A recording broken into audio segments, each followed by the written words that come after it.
wrapping up cleaning the garden, Henry? I'm taking a break to wash that disgusting slime off my feet. Excuse me, I think you'll find that's my bath. At least they're not more slimy animals. At least if they were, it would make free. Yes? Well, even ducks use a kind of slime for protection. They spread a natural oil over their feathers to make them waterproof, so they don't get cold. I was running a warm bath. Even so, without their oily coat, the duck's feathers would get so heavy with water they might sink. Maybe being slimy isn't so bad after all. At least they aren't a whiny little lizard. Ducks float. Again, I'm not necessarily hoping for Henry's death, but how long do you suppose a lizard can hold its breath? Animals don't only protect themselves with slime. These South American rainforest frogs cover their young with it too. Sounds like my relatives, especially Aunt Ruth, always sliming me with kisses. Yuck. That's not quite what I meant, Henry. Most frogs lay their eggs in ponds or lakes. These guys don't live near any water big enough, so they lay them on leaves above puddles.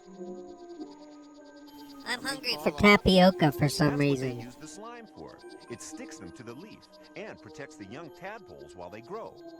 Of course, this is not a nasal drip page, but you get the point. But where do water-dwelling animals go for protection when their home dries up? To guess, but Not in it, Henry. Under it. The African lungfish burrows under the riverbed, creating a cocoon of mucus to keep it wet. cocoon of mucus. You sure it's not? The fish go into a kind of hibernation, sleeping until the rain fills the river once more, when they can return to the surface. And hitch her right back to the water. That's amazing! Lee boring to watch.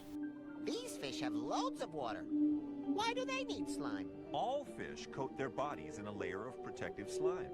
Like using suntan lotion.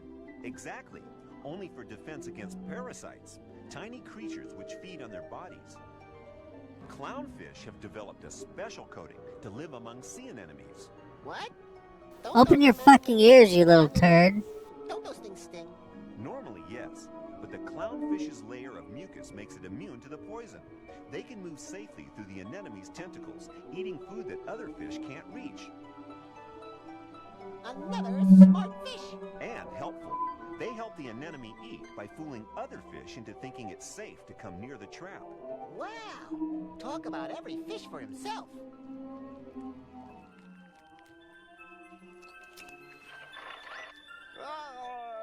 Squidward's life after SpongeBob.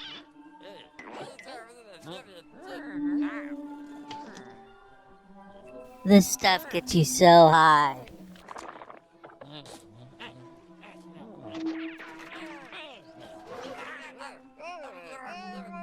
Why, if I wasn't crippled by diabetes...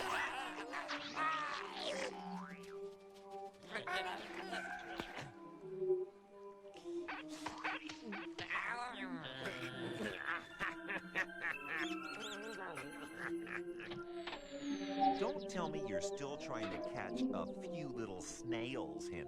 I've invented a revolutionary new trap.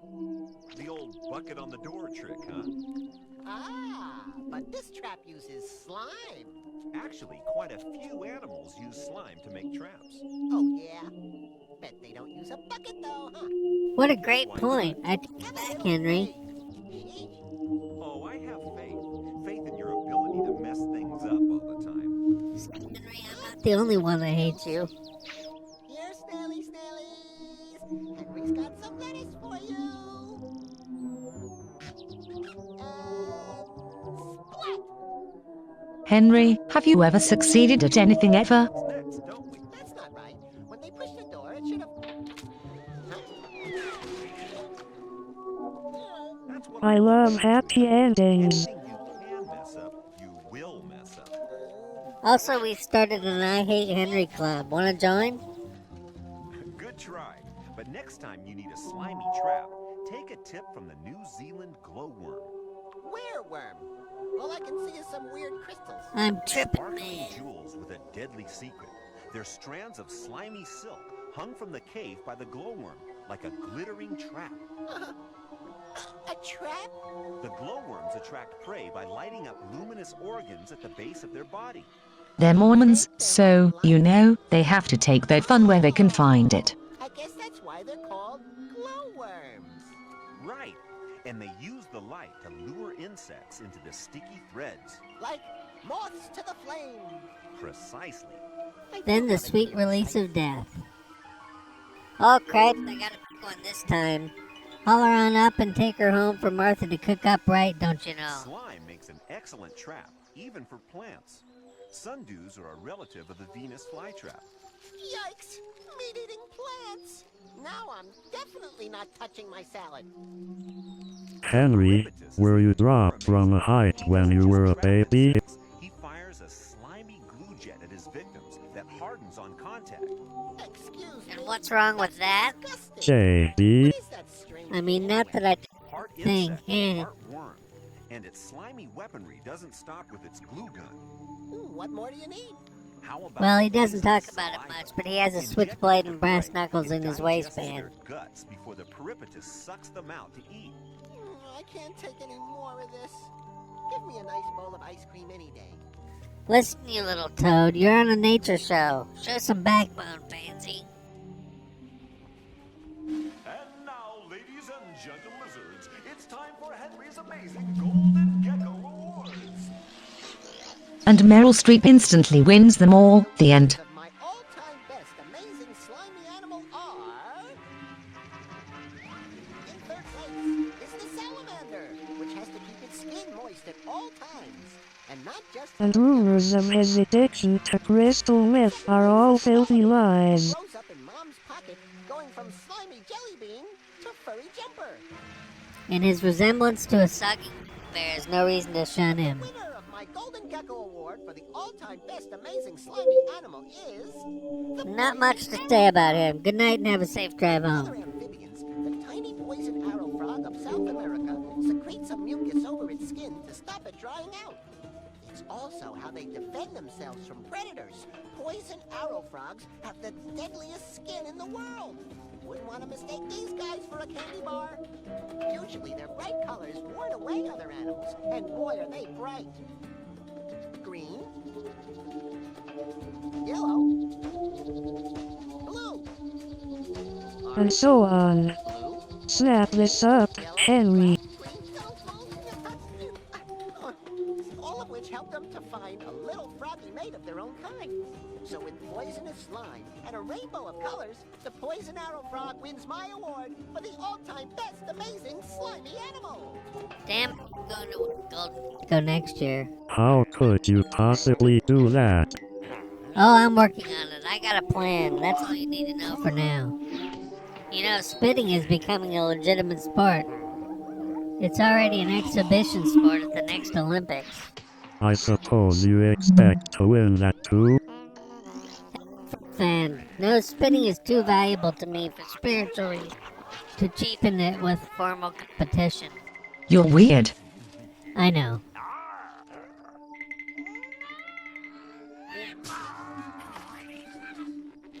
I saw something that looked sort of like this the last to the gym. Finally managing to enjoy your garden, huh, Henry? Yep, I decided not to let all that slime get to me.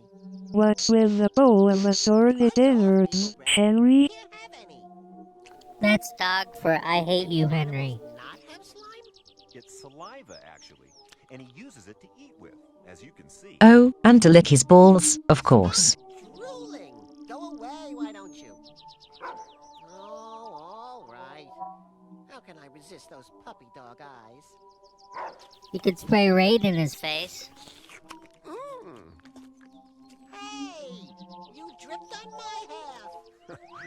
Don't blame him, Henry. Slime just helps some animals eat their food.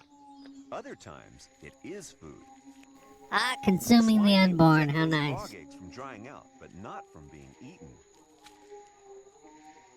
It may also help snails move faster, but this one's not quick enough to slip away from becoming dinner for a hedgehog. Yeah, snails even with them. What a way to Like escort Flojo. Henry, if I didn't know better, I'd think you were starting to like snails. never said that. Well, maybe a little. Speaking of little, deep in the Amazon basin of South America, there are some little fish with a big appetite for slime. Baby discus fish nibble on the mucus that covers their parents' skin for protection from parasites. And their parents don't mind? My mom doesn't even like being tickled. At least the mother discus fish knows what her kids are eating, and it's the only thing they do eat when they're that little. It's a bit like the milk that baby mammals get from their mothers. Only harder to put on your cereal. I think cereal would get soggy in the Amazon, Henry. Just kidding. Right. Everyone It knows wasn't the your nature of crippling retardation, light, Ever heard of the at Amazon all. basin? That's basin, Henry. Basin. Oh. God, I hate you, Henry. Anyway, that's nothing compared to what birds like this egret feed their young for breakfast. Why? What do they feed them? Fish. Oh, phew. I thought it was going to be something disgusting and slimy. Henry, why are you still employed by us? Take back to the nest and regurgitate for their young to eat. Again, I'm not sure any of this qualifies as slime, technically They speaking. bring it back out of their stomachs, all covered in lovely slime. Excuse me, but that's revolting. I've got an idea.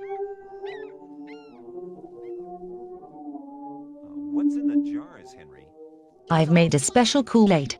It's definitely not for us to go out in a mass suicide or anything. I've been collecting. This is snail slime. This one's dog slobber. This one's spider stew. And this one... Yes, thank you, Henry. I think I get the idea. But I never got to how he uses I finally pee. realized that slime is actually really useful.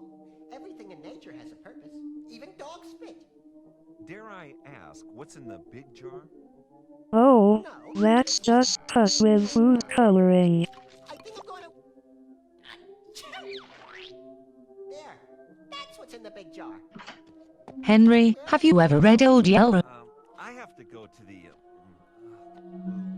Ha! So you can be grossed out by amazing slimy animals after all. But Henry's victory was short-lived. He was killed by a pickup truck while trying to cross an interstate, and his remains were picked apart by vultures. JP, the show suggests that all animals make use of slime in some way or another. Is that true? Well, it depends on whether God was feeling vengeful on the day he created them. Oh, that's very informative. Thanks. My pleasure. Good night, everyone.